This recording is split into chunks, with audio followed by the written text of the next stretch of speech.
కూటమి ప్రభుత్వం అధికారంలోకి వచ్చిన తరువాత వైసీపీ నేతల అక్రమాలు ఒక్కొక్కటిగా బయటకు వస్తున్నాయి. ఇప్పటికే మాజీ మంత్రి పెద్దిరెడ్డి భూ కబ్జా వ్యవహారంతో పాటు సజ్జలపైన భూ ఆక్రమణ ఆరోపణలు వస్తున్న విషయం తెలిసిందే. ఈ ఇద్దరు నేతలపైన ఇప్పటికే విచారణ జరుగుతోంది. అయితే ఇప్పుడు మాజీ మంత్రి విడదల రజనీ వంతు వచ్చింది. రజనీ చుట్టూ ఉచ్చు బిగుసుకుంది. రజనీతో పాటు ఐపీఎస్ అధికారి పల్లెం జాషువా సైతం చిక్కుల్లో పడ్డారు. వైసీపీ హయాంలో పల్నాడు జిల్లా ఎడ్లపాడులోని శ్రీ లక్ష్మీ బాలాజీ స్టోన్ క్రషర్ యజమానులను బెదిరించి 2,20,00,000 రూపాయలను అక్రమంగా వసూలు చేశారన్న అభియోగాలతో రజనీతో పాటు జాషువాపై కేసు నమోదుకు రంగం సిద్ధమైంది. జాషువాపై విచారణ చేపట్టేందుకు అవినీతి నిరోధక చట్టంలోని సెక్షన్ 17A ప్రకారం సిబిఐ తాజాగా సిఎస్ అనుమతి తీసుకుంది. ఇక విడదల రజనీపై విచారణకు అనుమతి కోసం గవర్నర్కు లేఖ రాసింది. ఈ లేఖ ప్రస్తుతం గవర్నర్ దగ్గర పెండింగ్లో ఉంది. 1-2 రోజుల్లో ఆమోదం లభించే అవకాశం ఉంది. ఆ వెంటనే కేసు నమోదు చేస్తున్నారు. శ్రీ లక్ష్మీ బాలాజీ స్టోన్ క్రషర్ యజమానులను బెదిరించి అక్రమ వసూళ్లకు పాల్పడ్డారన్న ఫిర్యాదుపై విజిలెన్స్ అండ్ ఎన్ఫోర్స్మెంట్ విచారణ జరిపించి ప్రభుత్వానికి రిపోర్ట్ ఇచ్చింది.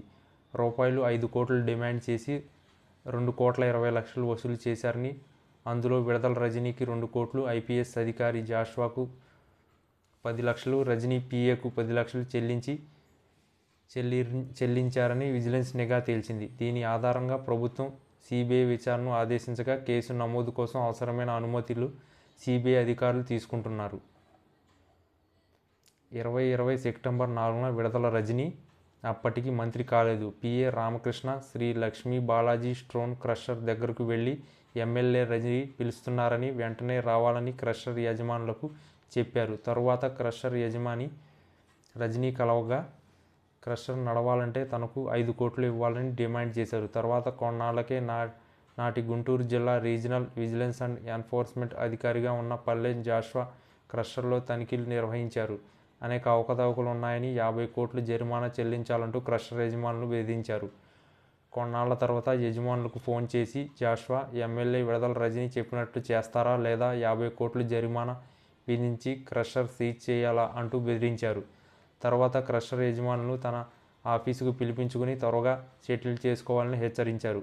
జాషువా నుంచి ఒత్తిడి పెరగడంతో తప్పనిసరి పరిస్థితుల్లో స్టోన్ క్రషర్ యజమానులు డబ్బులు చెల్లించాల్సి వచ్చింది. ఈ విషయాన్ని ఎవరికైనా చెబితే క్రిమినల్ కేసులు పెడతామని, వ్యాపారం ముగించేస్తామని జాషువా బెదిరించారు.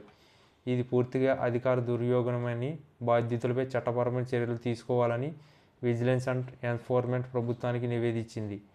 ఈ నివేదిక ఆధారంగానే ఇప్పుడు ఏసీబీ కేసు నమోదు చేయడానికి రంగం సిద్ధం చేసింది.